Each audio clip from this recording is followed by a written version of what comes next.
Okay, so I could spend a lot more time tweaking this animation and finalizing it, but I'm going to try to bring this thing home. I do still have a few additional glitches, a few glitches with the lighting, a few glitches with the animation.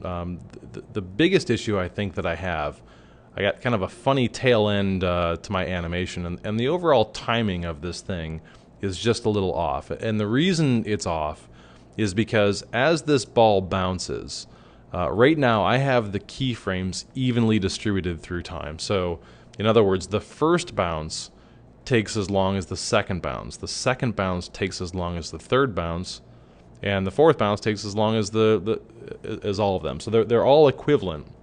And in reality, that last bounce would be quicker in time, right? Because if you took a tennis ball and threw it across the room, the first bounce is going to take a really long time to complete. It's traveling a greater distance. It has a higher bounce to it. So the time between the ball impacting the ground each time is going to decrease as the animation goes on. So I do have a few tweaks. Again, I'm not going to over design this at this point for the sake of the presentation. I want to get this pretty well wrapped up. But what I can do is I can redistribute some of these keyframes, and so I can just select all of the keyframes in time and just kind of move those back. And maybe I'll take that last set of keyframes. I'm not going to overdo this, but maybe I can move it back maybe 10 frames instead of. And then I'll take all of these and move those back maybe 5 frames, and that kind of tightens up the animation. So again, I could do that throughout the entire animation, but once I start tweaking with those values, playing with those values, I think the animation will feel a little bit more natural. I still have a little bit more work to do in terms of how the animation ends. Maybe I'll have it roll, or there's a number of things that I can do to conclude this animation in a different way. But I'm happy with that, just kind of redistributing those frames at this point. The other thing with regard to the lighting, when I render this, my lighting is actually okay. It's more or less what I want. I could probably spend the rest of the evening getting the lighting exactly right, but I do want to move on with this project. And all I'm going to do is I'm going to turn on global illumination. I have my lighting set up pretty well. Global illumination will change the visual quality, the visual effect of this, and it will also increase my render time. So right now I'm rendering, and just the preview took 15 seconds to render just one frame of animation. Take 15, multiply it by 90, and all of a sudden we're talking about a decent amount of time. Watch what happens when I turn on global illumination. I'm going to go to render settings, and under effects, I'm going to go find global illumination. I'm going to let it default for now. There are some better settings here, but I'll just give this a quick test. I'll give that a render, and so now it's calculating bounced light, reflected light. I haven't really tweaked my materials yet, but I'll get visually a much more interesting quality out of this. It actually shifts the colors. It's a much more brighter. My lighting setup is geared a little bit more to having global illumination on. I'm getting more contrast, less saturation in some places, and more saturation in others. So pretty happy with that. I really don't like the way that the shadow's turning out, but again, I'm not gonna let myself overdo it at this point. But that took twice as long with global illumination on. So I'm paying the price for render times, and I have two options now. Let's assume that I'm happy with my composition, I'm happy with the animation, I'm happy with the lighting. Now I'm ready to render. I got a couple of different ways to do this. We talked about them in the previous presentation. Let me show you the easiest way to do this, and that is to simply make a preview. Now, before I make a preview, it's important that you save what you're working on, because you do run the risk with this software of it kind of flaking out on you and it might crash. I'm going to recompose my scene. Just going to scrub the playhead to make sure I'm catching the beginning of the animation and the end of the animation. Might want to recompose just a little bit. Okay, so I'm getting the entire animation in here.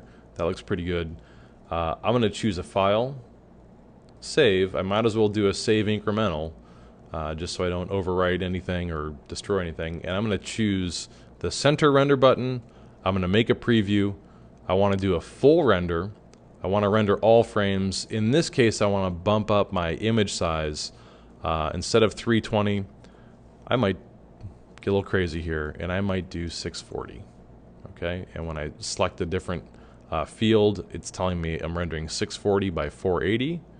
I'm happy with that, and I'll say OK. Now, once I say OK, I will pause this so we're not watching this render because it will take, a bit of time, and I'll unpause the presentation once it renders. So I'll say OK. It's calculating the preview. It's going to take a while to do that. Once it figures out the global illumination, I'll turn it back on, and we'll see what we got. So I have my first render out. I'm able to give it a quick evaluation. I got a few glitches. Not a big deal for a first render. I get a sense of what's happening, and for the most part, the animation looks pretty good. I do want to tweak the lighting and do some other things, which I'll do before I post to Vimeo. But overall, the animation looks pretty good. My animation ends at frame 70, and I actually rendered 20 frames that are just kind of dead space. So I'll go back and correct for that inside my project, and also want to tighten up the composition a little bit here. In fact, I'll probably have the ball come in off the camera to the left here and end off stage, so it kind of zips just through the scene.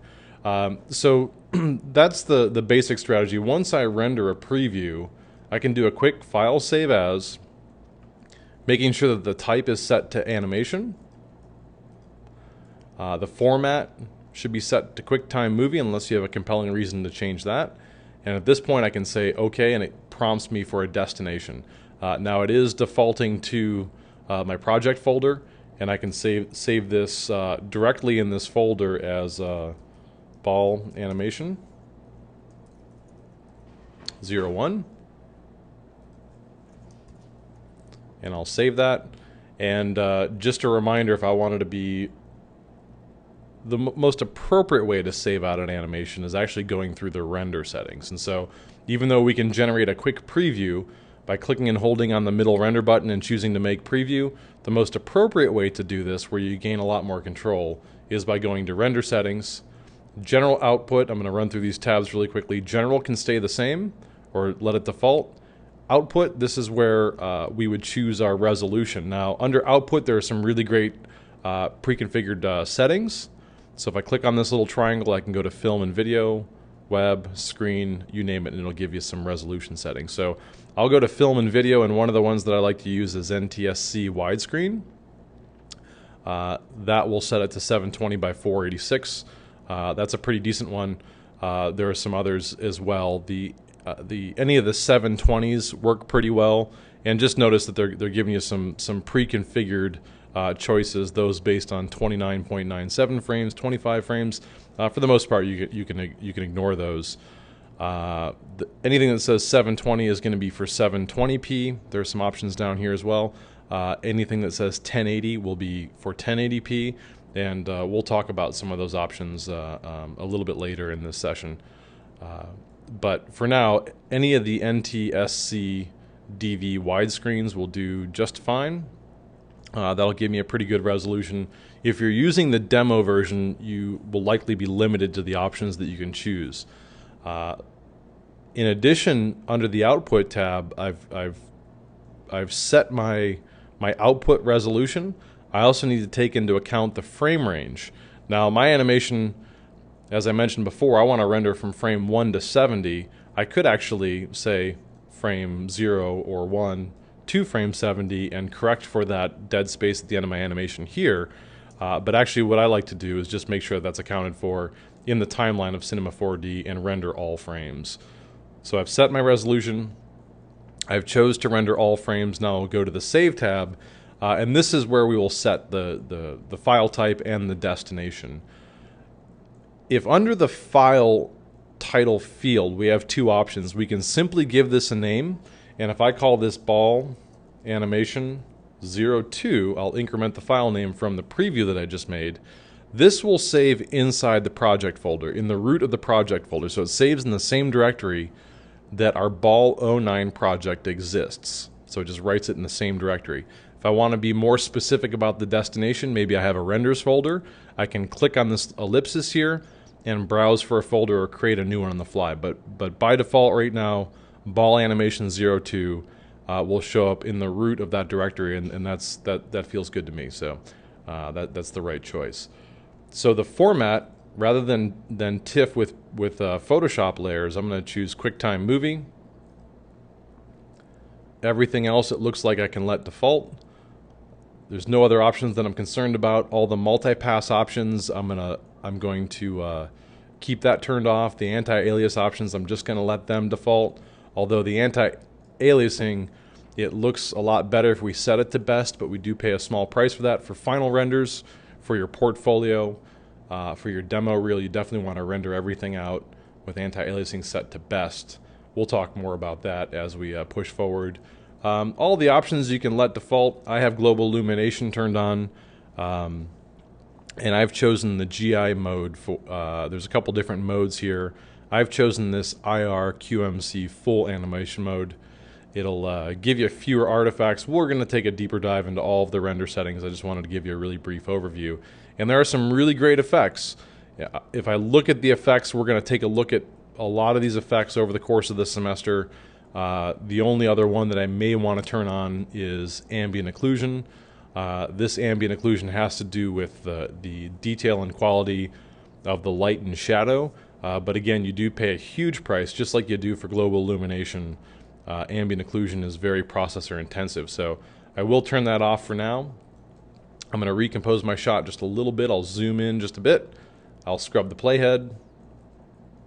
And that's probably the animation that I want to render. Just about there. I am going to change the end frame from 0. I'm going to change the end frame from 90 to 70. And so now that I've saved out all of the parameters, I've modified the animation. I don't want to make a preview because that'll default to the preview settings. I want to render to picture viewer.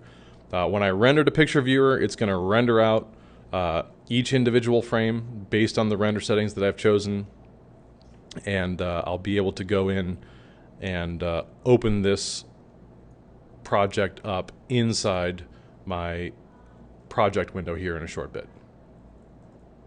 Excuse me, inside my project folder. And I'll let this render, and we'll take a look at it when we're done. Right now it's preparing a few things, and it'll start to render here shortly. So I'll pause the presentation, and we'll wind this ball bouncing animation down. Make sure that you get it rendered in whatever way that makes sense, either through the preview or through the picture viewer, and get that animation uploaded to Vimeo and post it in the discussion board. So we'll catch up in the next presentation.